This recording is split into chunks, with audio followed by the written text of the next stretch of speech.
welcome back to my channel. Welcome back to another video. I hope that everyone is well and keeping safe. I hope that you are wearing your masks, that you are social distancing, that you are eating healthy, that you are exercising, and just doing everything that you can to remain safe. In today's video, I'm going to be doing an updated Q&A.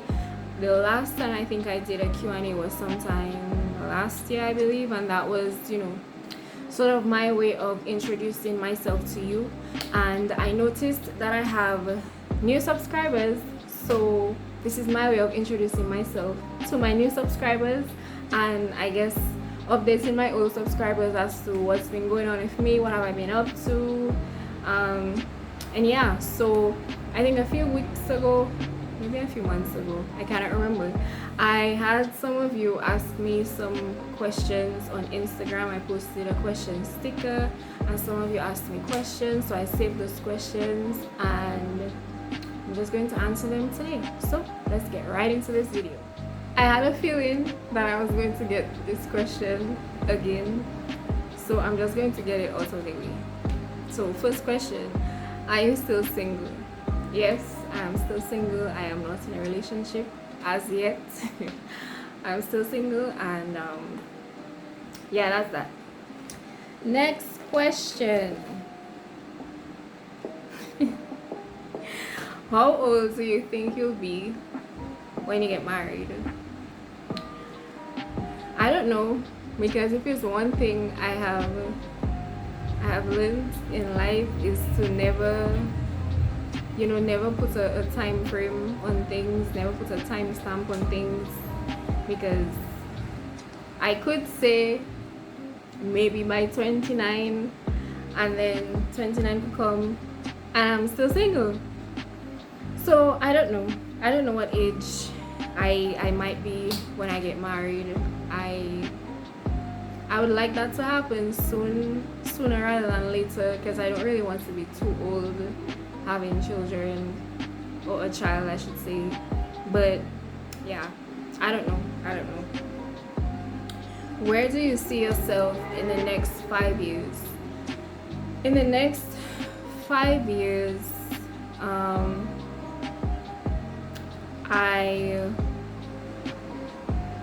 I would like to see myself being further along in my music career. Like I mentioned in my life update video, I recently signed with management, so I have management now. I'm with a music label now, and things are happening slowly but surely. So I'm just hoping by that time I would have I would have made a name for myself in the music industry. I think 5 years is I don't know if that would happen, but we've got anything is possible. So that's kind of where I see myself in the next 5 years, being established in my music career, hopefully maybe having a family by then, or getting ready to start a family by then, and just having a bit more stability in my life, financial stability, just stability all around. So yeah. Oh, this is a good one. What advice would you give to yourself of 10 years ago, knowing what you know now? I'll read that again. What advice would you give to yourself of 10 years ago, knowing what you know now? The advice that I would give to myself 10 years ago would be, learn to strike a balance in life. Just learn to strike a balance in all aspects of life, especially in relationships and friendships, and learn to strike a balance in how much of yourself you give to others, to not put yourself in situations where you're the only one giving and you're not receiving anything. Something that I always say is, it takes two hands to clap. So if you're in a relationship, no matter what relationship that is, it could be like boyfriend, girlfriend, husband and wife, two friends, family relationships, whatever type of relationship that you are in with somebody else, it takes two hands to clap. So don't be the only one pouring into the other person are pouring into that relationship and you're not being poured back into, or the other person is not putting in equal work. Strike a balance in, I guess, just knowing when it's time to take a break, knowing when it's time to, just take a rest, to put responsibilities on a side for a while and just relax, just, take a break. And probably one more piece of advice that I would give to myself 10 years ago would be, take your mental health seriously. If you're feeling a certain way, talk about it. Don't just ignore what you're feeling. Don't ignore what you're going through. Address situations and stuff. So yeah, that's the advice that I would give to myself of 10 years ago, knowing what I know now. Next question. When are you going to release this song? When are you going to release that song that I love so much? Okay, so I know exactly who this question is from. Sweetie, the honest answer is I don't know. I don't even want to say soon, but in due time, okay? In due time, you'll be able to go on Spotify, you'll be able to go on YouTube, on all streaming platforms and play that song. But in the meantime, I'll probably just send you a recording of me singing it. Okay. As a singer-songwriter, what is the process like for you? This is a good question. The process is a bit different every time. Sometimes I would hear a melody in my head and just start saying nonsense, or probably just saying la la la, or just mumbling stuff until words come to me and then I write it down. Sometimes I would have to hear a physical beat first and then put words to it. Other times I would just be deep in thought and a concept will come to mind, or I'll get inspiration from something, either probably reading a Bible verse or having a conversation. The inspiration basically comes from anywhere, and I would just start writing. And sometimes it would just be like me journaling, probably writing a poem or just writing, and then I structure it into a song. So the writing process is a bit different for me. The song that I'm working on right now, it was kind of hard to just write. So I had to get a beat. I got a beat and I started writing on it. So the process is different every time. It's not like one strict process. It's what works this time for this song may not necessarily work for the next. But yeah, it's just a matter of trying different methods, trying different things. And what is a major pet peeve? Wow. Okay. What is a major pet peeve for you? Okay, so a major pet peeve for me, I kind of have two of them that are like up there. So you asked for one, but I'll give you two. The first one is inconsistency. I like people to be consistent with me. I could go on and on about that, but I'm not going to. Inconsistency. And the other thing is when, if I trust you enough to express certain things to you, express how certain things make me feel, it's a major pet peeve for me when people either throw that thing back in my face, or you basically dismissed what I told you. So for example, if I express to you that I don't like it when you pull my hair. I don't like people touch my hair, period. But I'll just use that one as an example. If I tell you that I don't like it when you pull my hair, it makes me feel irritated, or it annoys me. and I express that to you and tell you that that is something that I genuinely don't like, and then you go ahead and you do it anyway, that is a major pet peeve for me. Like, it annoys me, it irritates me.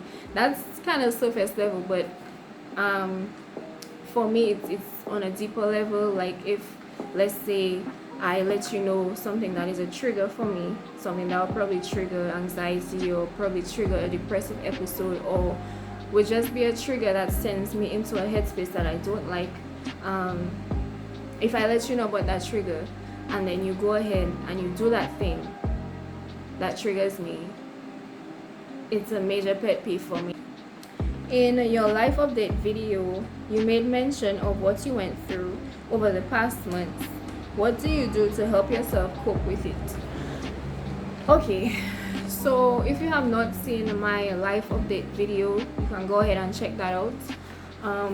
But in that life update video, I basically spoke about certain things that happened during the time that I wasn't posting on YouTube anymore.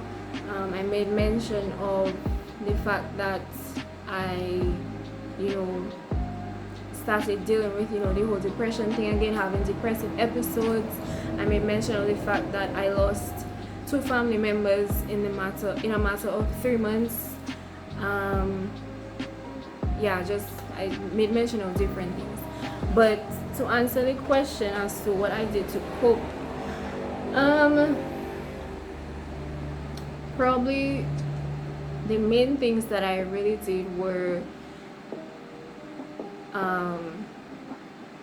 number one, I started doing investigative work to kind of figure out what my triggers are, because how am I going to treat myself? How am I going to address how I'm feeling if I don't know what caused that feeling? So I basically, started investigating what my triggers were, and if, let's say, like let's say I wake up today and the day goes by, and probably later this afternoon, I start feeling anxious or start feeling just not myself, then I would kind of go back, take some steps back, and kind of analyze what happened from the time that I woke up to that moment that I started feeling that way, to kind of figure out if I could pinpoint what triggered that feeling. So that's one way that I dealt with what I was dealing with. I tried to figure out what my triggers were, what my triggers are. Another thing that I did was I started back journaling, just writing out my thoughts, writing out what I was feeling, writing out just everything that was going through my head. Just wrote it out. I cried. What else? Started exercising. I mentioned that in my life update video too. And I did also made mention of the fact that I didn't really start exercising just to, lose some pounds or so. And I started exercising for mental clarity. And trust me, it works. It works. If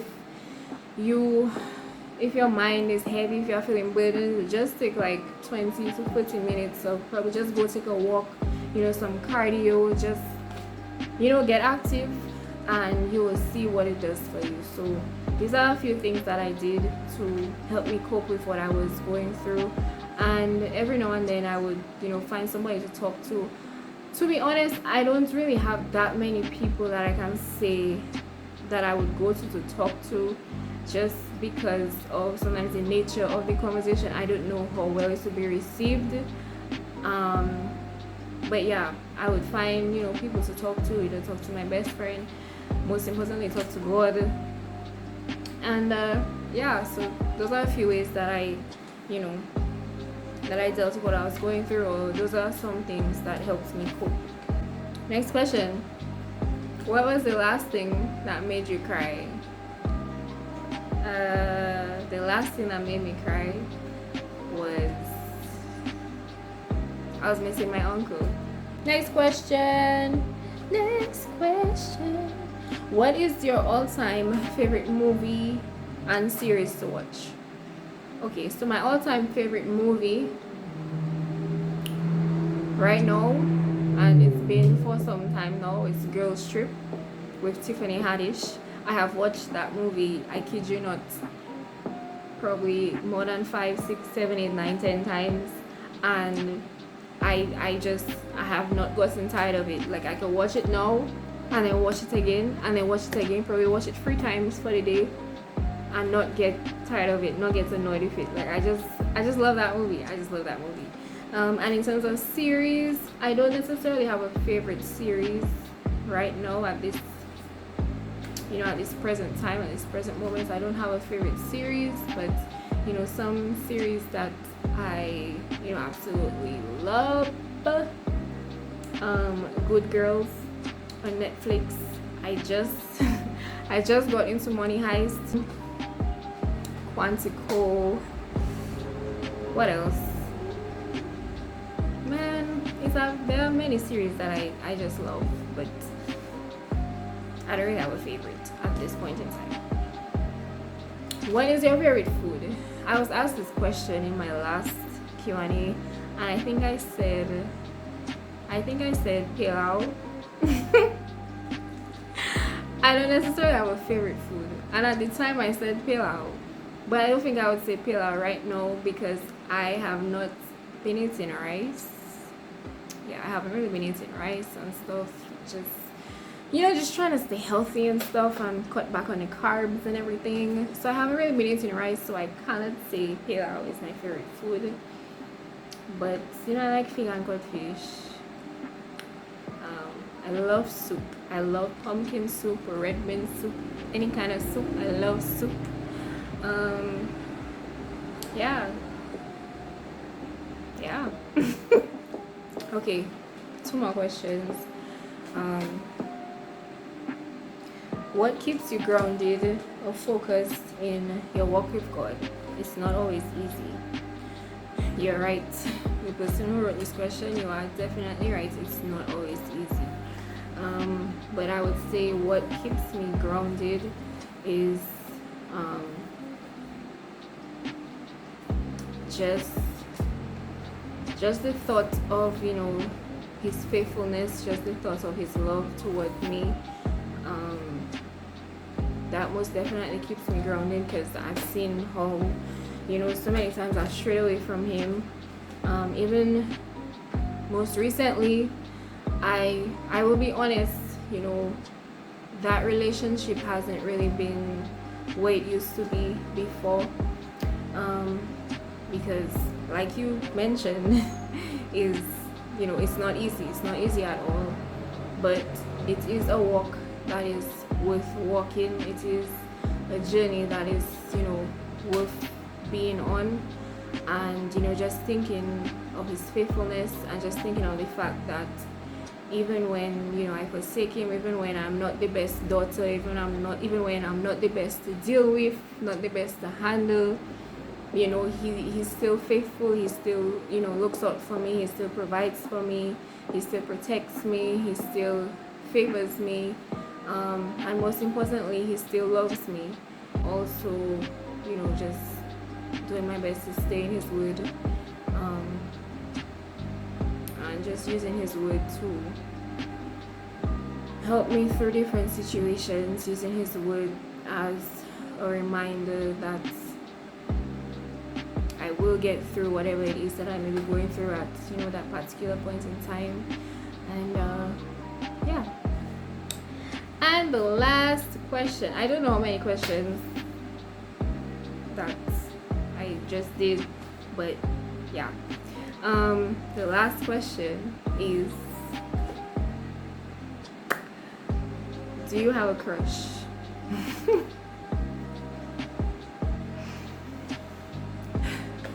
Do you have a crush? Does Shanti have a crush? I think I do. I think I do. I think I do. And that's all I'll say on that. But yeah, this is the end of my updated Q&A video. I hope you guys enjoyed it. I hope that it was somewhat informative. I hope I didn't bore you guys. I hope you enjoyed it. If you did, go ahead and leave a comment down below. Go ahead and give this video a thumb up, and don't forget to subscribe to my channel. And what else? Oh yeah, don't forget to turn on your post notifications. Hit that bell at the bottom so that whenever I upload, whenever I post a new video, you will get notified. So thanks again for watching. I'll see you guys in my next video. Bye guys.